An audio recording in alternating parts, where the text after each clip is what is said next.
Today, you are about to witness a rare moment, an encounter between a renowned, sharp-tongued journalist and a true Hollywood icon, Clint Eastwood. At first, it seemed like just another playful exchange, but then, his unexpected reaction silenced the entire room. Before we dive into what happened, make sure to hit the subscribe button on our channel, Stories Best Tales, and let us know where you're watching from in the comments below. Are you ready? Let's begin. It was a crisp afternoon in West Manhattan. Outside the towering television studio, an eager crowd gathered, buzzing with anticipation. Fans lined the sidewalk, their conversations filled with excitement about the distinguished guest who was about to appear. Fiona Carrington's late-night spotlight had become a staple of entertainment, a nightly blend of humor, satire, and at times sharp critiques of American pop culture. But tonight's guest was not just another viral personality or a rising star making headlines. No, this time it was Clint Eastwood, a cinematic legend, a man who had witnessed the many rises and falls of Hollywood and, through it all, remained steadfast in his traditional beliefs. What was about to unfold was beyond what anyone had expected. Fiona was the face of a new generation of sharp, witty talk show hosts in New York. Her humor, mixed with a progressive outlook, had carved out a distinct identity. Night after night, a loyal audience tuned in, eagerly anticipating her political jabs, her satirical takedowns of conservative figures, and her humorous critiques of the entertainment industry. From her office on the top floor, overlooking Central Park, Fiona and her production team meticulously crafted each episode, choosing the hottest topics, fine-tuning the punchlines, and ensuring that every segment struck the right chord with the public. When the idea of inviting Clint Eastwood surfaced, the reaction in the room was mixed. Some admired him, others were skeptical. A legend like him, they feared, might be beyond the usual satirical tone of the show. Fiona, however, had no such worries. She saw an opportunity, a chance to capture two things at once. First, a massive ratings spike, thanks to the sheer draw of Clint Eastwood's name, and second, a chance to challenge what she viewed as outdated, rigid beliefs. She told herself, a guest like him, his career spanning from classic westerns to intense, iconic roles, is bound to intrigue the audience. Clint Eastwood, after all, was famous not only for his cinematic legacy, but also for his unapologetic, conservative viewpoints. His blunt political interviews had made headlines many times before. In Fiona's mind, this had all the makings of a clash worth watching. Thousands of miles away in Carmel, California, Clint Eastwood sat in his airy kitchen, sipping a cup of black coffee. His house overlooked rolling green hills, a place where he found peace every day. When he received the invitation to appear on Fiona's show, he simply nodded and smiled. His personal assistant, a young man named Jack, hesitated. Was this really a good idea? Fiona was known for her razor-sharp questioning, often leaving guests scrambling with her mix of wit and sarcasm. Clint's response was simple. She can ask whatever she wants. I'll just answer what I believe. That calm, unwavering attitude was the mark of a man who had seen it all. Clint had lived through Hollywood's endless cycles of glamour, competition, and reinvention. He never sought the approval of any generation or any particular ideology. What mattered to him was authenticity. He often said, "You don't have to be loud to stand your ground. You just have to be steadfast." Jack remained uneasy. He had seen many of Fiona's interviews.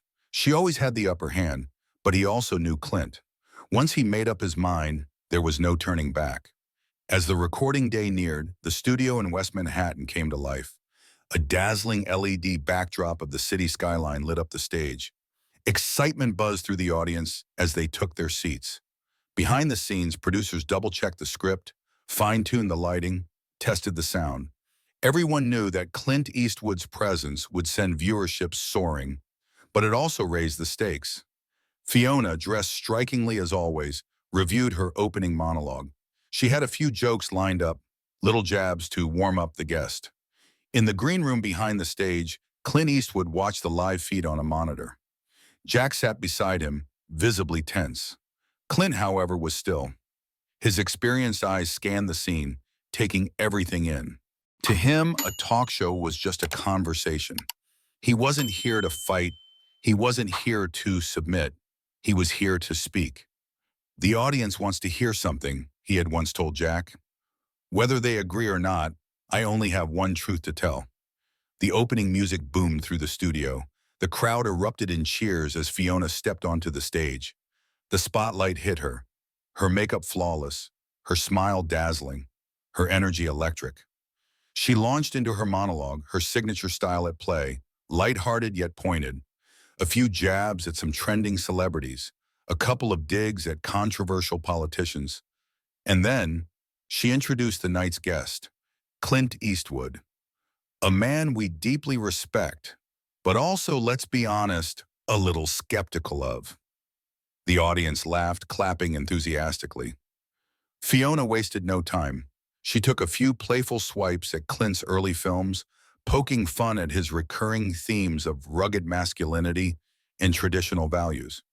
She even slipped in a joke about his age, borderline distasteful, but the audience laughed anyway. Backstage, Clint remained unfazed. When his name was called, he strode onto the stage, moving slowly but with purpose. He extended a firm handshake to Fiona. The crowd applauded politely, some still chuckling from her earlier jokes. Fiona didn't waste a second. She went straight for his political stance. She pointed out that today's society was shifting towards new progressive values, while Clint remained rooted in the past. Why, she asked, did he insist on staying the same? Did he not feel like the world was leaving him behind? The audience leaned forward. The air in the studio grew heavy. They were waiting.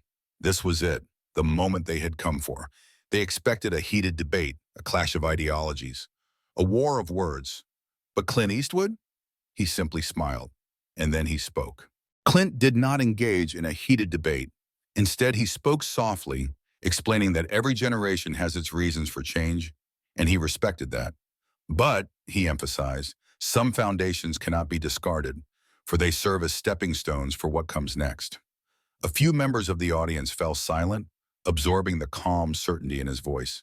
Fiona tried to keep the mood light, slipping in a few jokes, but something had shifted. The audience's reaction was no longer as enthusiastic.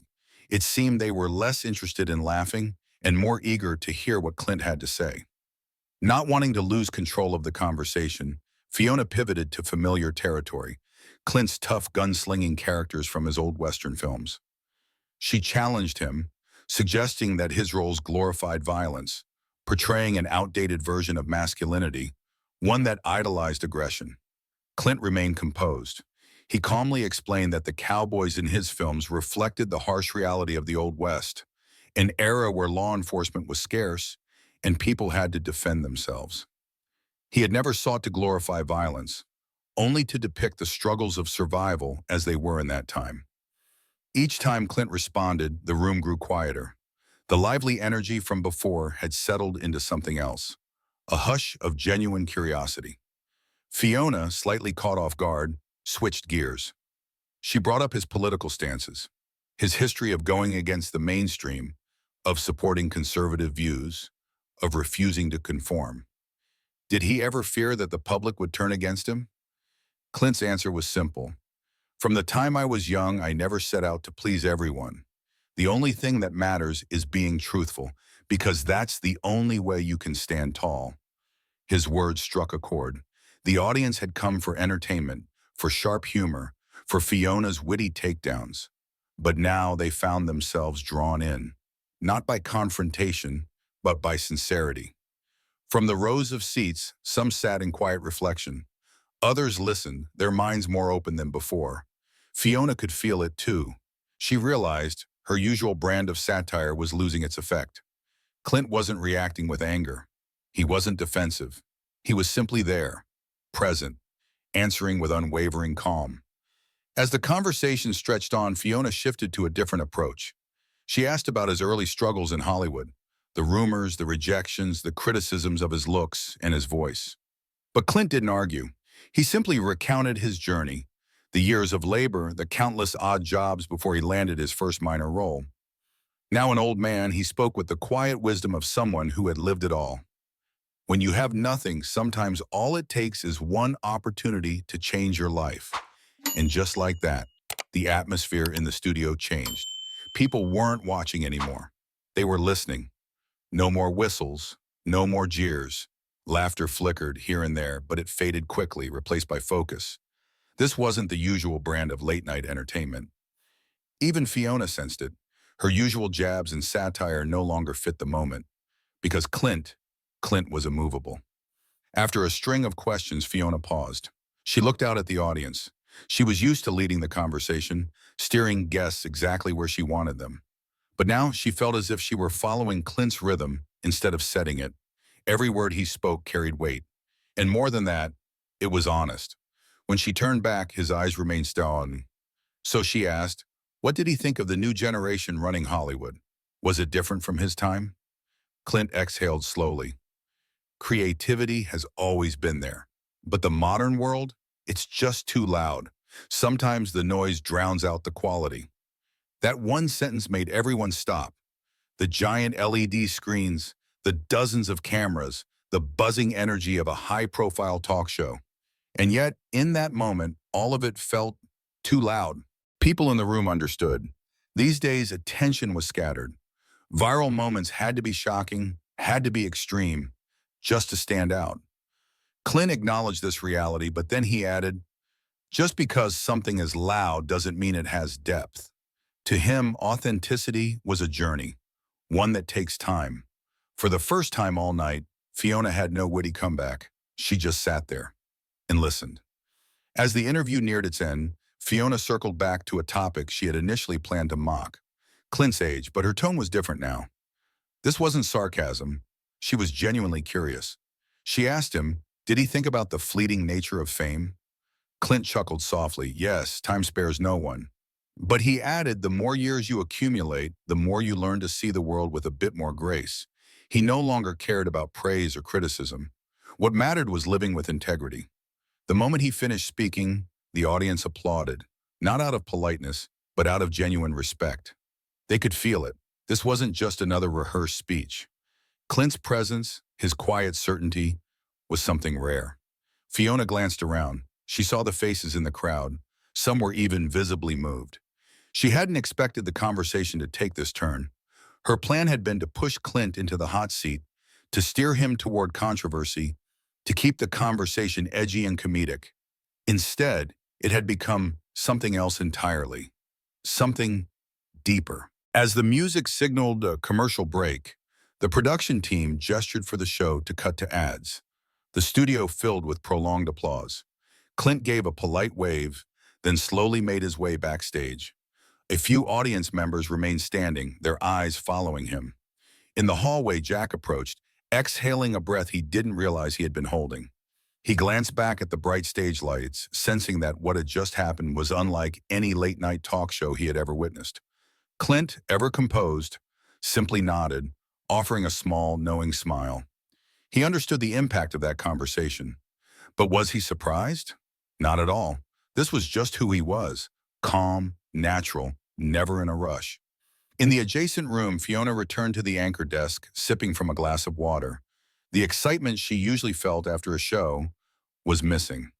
Instead, she felt pensive. Through her earpiece, Veronica, the lead producer, spoke in a hushed tone. The audience response is overwhelmingly positive, she said. But it's different tonight. No roaring laughter, no eruption of cheers for clever punchlines. Instead, the applause had been for something else, something rare, a depth their show had almost never touched. Fiona nodded, letting out a quiet exhale. Her lips curled into a small, thoughtful smile. She was still processing how Clint had shifted the entire atmosphere. After a few remaining segments, the show wrapped up late into the night. The studio lights dimmed. Some audience members lingered, snapping photos, chatting about what they had just witnessed. Fiona remained on stage, holding the script she had meticulously prepared. She flipped through it, realizing she had barely used half of it. So many sharp, witty questions had gone unasked. But no one seemed to mind, because tonight something unexpected had happened. Something human. The kind of moment that makes people stop and think. Clint stepped out of the building into the cool night air. A few audience members still stood near the curb. Some waved, some reached out for a handshake. Clint greeted them with a calm nod, his demeanor steady, his gratitude sincere. Jack quickly retrieved the car, pulling up near the entrance. The city lights flickered in the distance, illuminating the streets that never slept. As they drove toward Clint's hotel, Jack finally broke the silence. "Well, you won," he said, half joking, half marveling. Clint let out a small chuckle. "There's no winning or losing," he said. "It was just an honest conversation." And for him, that was enough. By morning, clips of the interview flooded YouTube and social media. But the public reaction? Surprising. Instead of fixating on Fiona's usual sharp humor, people were captivated by Clint's quiet composure. His steadfastness, his ability to speak without anger, without challenge, just unshaken truth. From Brooklyn coffee shops to Dallas high-rises, the conversation spread. Some praised Fiona for letting the moment unfold naturally. Others criticized her for being too soft, saying she hadn't pushed hard enough. But regardless of opinion, one thing was clear. People had learned something from that conversation. In Beverly Hills, a well-known entertainment critic published an analysis. He called Clint's presence a reminder of the weight of experience. Late-night television, he wrote, thrived on comedy, quick rebuttals, and sharp dialogue. Rarely did it pause to make room for something deeper. But Clint had made silence compelling. He held the audience, not through performance, but through substance. The article went further, suggesting that Fiona's show had a new path ahead, one that could transcend satire if she was willing to explore it. Back at her office, Fiona spent the morning doing something she had never done before. She rewatched the interview, over and over. She studied the shifts in expression, hers, Clint's, the audience's, and for the first time in years, she realized she had not been in control. But the result, far beyond what she had expected. Social media exploded with engagement. Viewership on the show's replay platform hit record highs. The dominant theme in the comments? Authenticity, integrity. Veronica walked in holding a ratings report. She placed it on Fiona's desk.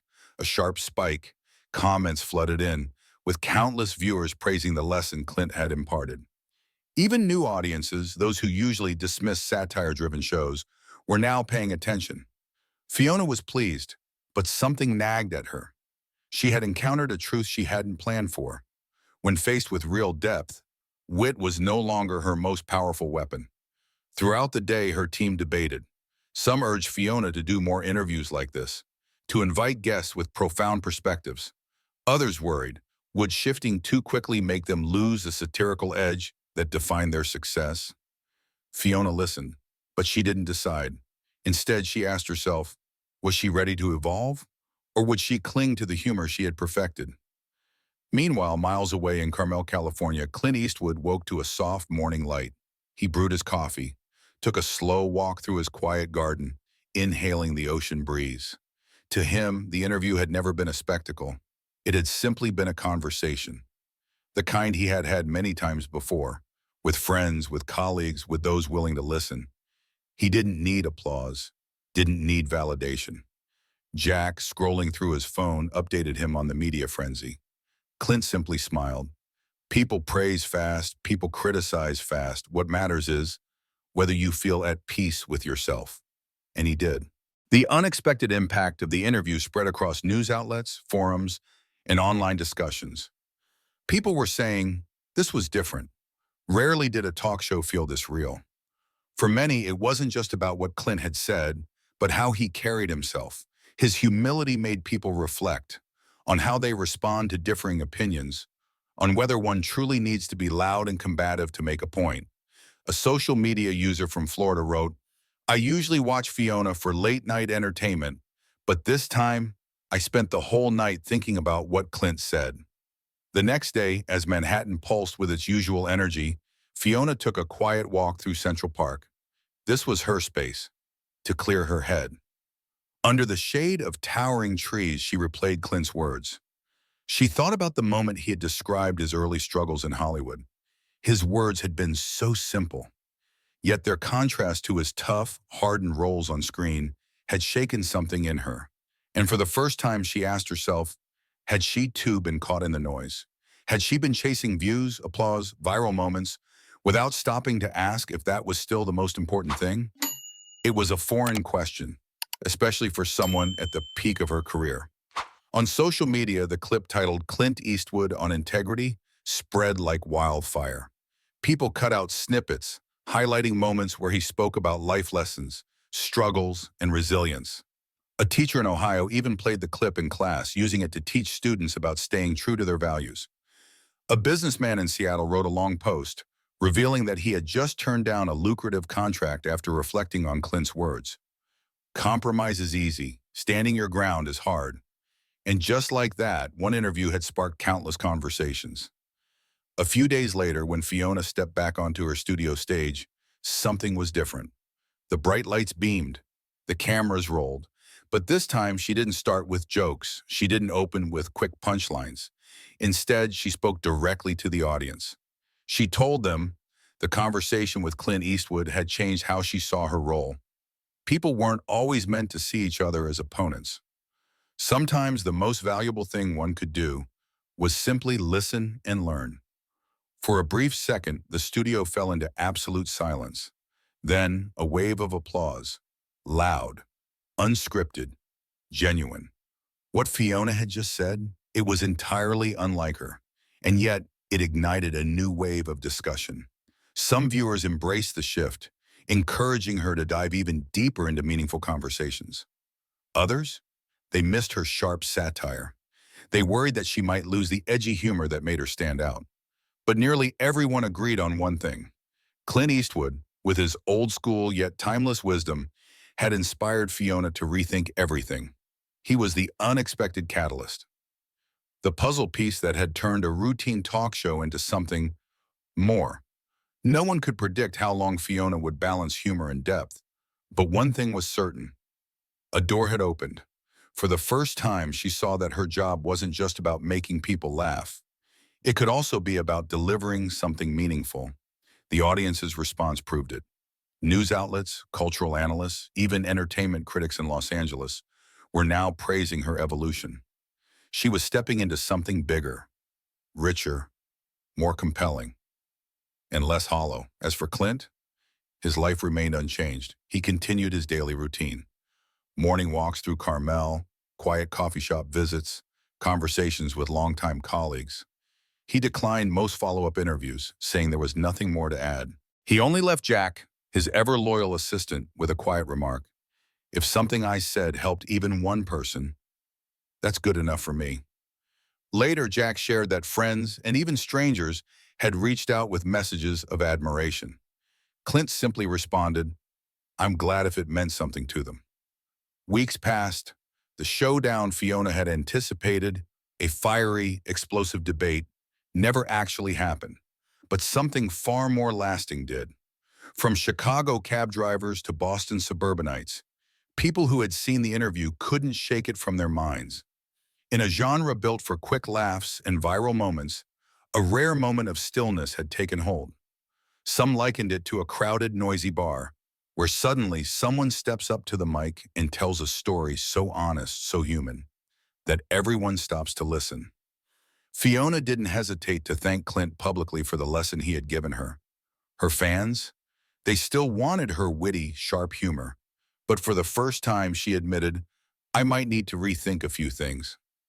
And so her show began to shift. Still funny, still bold, but now it also made room for depth.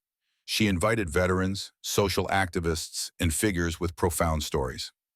Each episode now had a quiet moment, a chance to dig deeper instead of just chasing the next big laugh. In a candid meeting with her team, Fiona spoke honestly. She had come to see her role differently.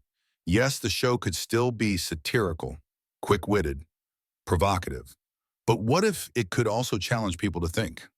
She reflected on Clint's presence that night, his hands resting lightly on the armrest, his face etched with years of experience, his voice never rising. Yet his words carried more weight than anyone had expected. He wasn't old, he was strong. Not in the way of youth, but in the way of someone who had lived, endured, and stood firm. As the days passed, the initial buzz surrounding the interview began to settle, but its impact, it didn't fade. Every now and then, social media users would resurface the discussion. Clint Eastwood on Fiona Carrington's show. To many, it was proof that honesty and sincerity could captivate an audience, even in spaces built for laughter and spectacle. Some called it a rare moment in entertainment, a night where the show paused the noise to make room for something quieter, deeper. For Clint, the memory of that evening in New York felt like any other trip to a crowded city street. Loud, lively. And then it faded into the distance. He returned to his familiar rhythm, writing screenplays, considering projects, staying rooted in his daily habits. To him, the hype, the headlines, the frenzy, they were all temporary. The only thing that mattered, how a person carried themselves, how they treated others, and how they stayed true to their own principles. But for those who had sat in that studio audience that night, they would never forget the moment when the show, almost by accident, slowed down and let the words of a legend truly be heard. On a bright morning in Los Angeles, high above the city streets, a young journalist was finishing her article on the Clint Eastwood late-night phenomenon.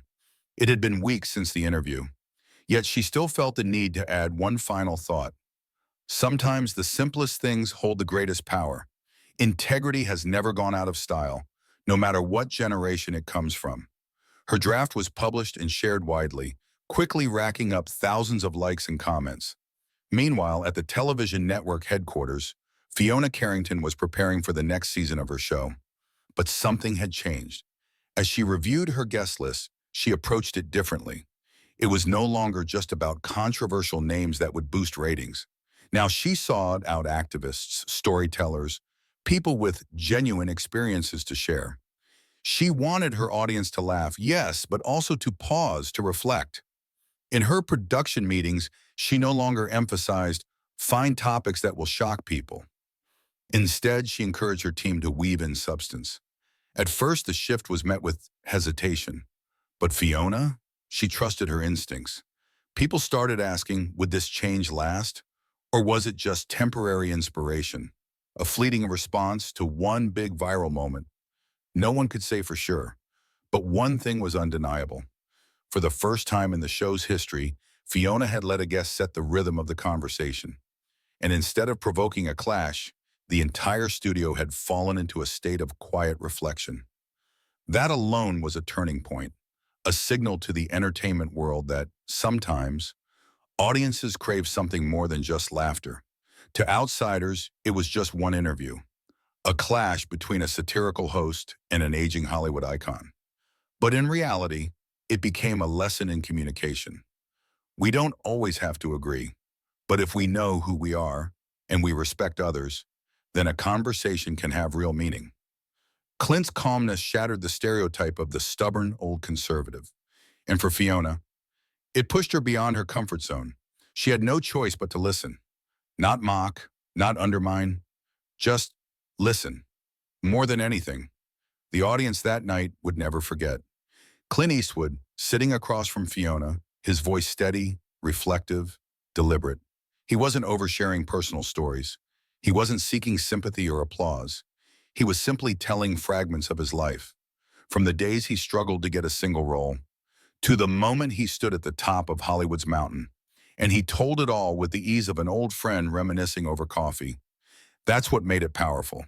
Not production tricks, not dramatic effects, just authenticity. And so the final moments of that episode became a turning point. There was no roaring laughter, no grandstanding debates. Instead, a long, lingering applause. Not the usual raucous, enthusiastic kind, but something different, something earned. On camera, Fiona, the sharp, witty host who always had the upper hand, finally admitted, this was not the interview I expected. And in that moment, as she looked at Clint, there was something new in her eyes, respect. The audience, too, had changed. Even Fiona's most diehard fans, who had come expecting jokes and satire, had found themselves leaning in, listening, absorbing. Everyone in that room had felt it. That night rippled far beyond the studio walls. It traveled through screens, social media feeds, conversations. People watched, they shared, they discussed. And what they kept coming back to was not the absence of jokes, not the lack of sharp satire, but the core message at the heart of it all: integrity and honesty. It was a familiar lesson, but one that television rarely prioritized. After all, everyone was chasing excitement, controversy, spectacle. But Clint, he had proven that sometimes stillness can be just as powerful. That light doesn't have to come from jokes or conflict. It can shine from something real. As the conversation spread, something unexpected happened. People realized they were craving moments like this. The endless outrage cycles, the social media wars, the constant noise. It had exhausted them. And for one night, in the midst of a late-night talk show, a moment of genuine reflection had emerged. One viewer wrote in a blog post, "I used to think the best entertainment came from exposing, mocking, and clashing. But now I see sometimes quiet honesty stays with you much longer." And so, what was expected to be a clash became a true dialogue. The next day, Fiona personally sent a message of gratitude to Clint through his team. She admitted he had made her see entertainment in a new light. When Jack relayed the message to Clint, the old actor simply smiled and replied, "Every generation needs to listen to each other. I'm glad my words were useful." To him, all the glitz and noise of the media, it was like morning mist, fading as quickly as it came. It wasn't what he said on stage that mattered, it was how he lived, and that, more than his legendary roles, was what truly inspired people. The story of Clint Eastwood, Fiona Carrington, in a Manhattan studio. It spread across newspapers, blogs, and online forums. People began quoting Clint's words as if they were simple life philosophies. In Fiona, more people were paying attention to her now, but with a different gaze. They weren't just looking for her witty jabs or sharp critiques. They were curious, how far could she go in exploring real conversations? And in the months that followed, Late Night Spotlight evolved. Fiona expanded the show's cultural segments, bringing in witnesses of history, activists, and thinkers. And instead of losing viewers, she gained a new audience, one that craved a balance between entertainment and something meaningful. Still, the spirit of her show remained. She never lost her quick wit or sharp intellect. But now she learned to hold back when needed. She listened first, then spoke. Her jokes were still clever, but they weren't designed to take people down. And the audience? They had known her as the fearless, razor-tongued host. But now they saw something new. A sharp mind that also carried understanding. And maybe, just maybe, it all started that one night when she thought she'd be mocking a legend. But instead, she learned from him. Looking back, it was remarkable. Clint Eastwood had never argued, never fought back with sharp words. Everything he said? Simple, light, but powerful. When Fiona poked fun at his age, he merely smiled and said, "Time gives wisdom." When she mocked his cowboy films, he patiently explained their historical roots. Nothing angered him because his beliefs didn't depend on applause or approval. And maybe that's why people stopped to listen, because he wasn't trying to win. He was simply being. Life moved forward. For Fiona, that night became a turning point in her career. For Clint, he remained outside the chaos. He focused on what mattered: his daily life, his creative work, the people around him. But from the shores of California to the streets of New York, people still whispered about the old gunslinger who had appeared for just one night and left behind a lesson in integrity. In an industry that measured success in views and viral moments, there had been, for once, a moment of quiet truth. Whenever people recalled that night, they pictured the Manhattan skyline shimmering in studio lights. They saw two figures sitting across from each other, one a voice of the modern media age, the other a relic of a past era, carrying decades of wisdom. At first, it seemed like they shouldn't belong in the same conversation, but somehow they created something rare. For once, the audience wasn't choosing sides. They weren't cheering or booing, they were listening. And in the end, when the final applause rang out, it wasn't for a victory, it was for a meeting of two worlds. And that was the power of television. When someone dares to break the format, when a host dares to let the guests speak freely, From the warm shores of Florida to the rain-soaked streets of the Northwest, people rewatched the interview. They shared it with friends, family, colleagues. And in the comment sections, there weren't angry debates. There weren't calls for cancellation. Instead, people praised Clint's wisdom, and they praised Fiona for knowing when to step back and listen. Someone called it a masterclass in the art of conversation. Long after that night, Fiona still asked herself, what if I had pushed harder? What if I had provoked him more? Would the debate have been louder? Would the audience have laughed harder? Maybe, but it would have been just another heated exchange, lost in the endless stream of internet noise. Instead, Clint's calm, unshakable demeanor had done something unexpected. It had disarmed her, not by force, but by making her open up, genuinely. And she realized her job wasn't just to entertain. It came with a responsibility to shape the conversations that millions would hear. From that point on, Late Night Spotlight still carried its signature humor, but now it had more depth. Audiences could still laugh, but they were also ready to listen, to lean in when a guest had a story worth telling. And as each episode aired, people noticed something. The name Clint Eastwood never quite faded from the show. Even though he never returned, his influence was still there. Some people even had a name for it, the Eastwood effect. Because in the end, in a world growing louder and louder, there are some values that never go out of style. Integrity, honesty, the ability to stay steady in the storm. That night in the heart of Manhattan, two people from two different generations proved something, that opposites don't have to destroy each other. Sometimes they meet in the middle, they find common ground.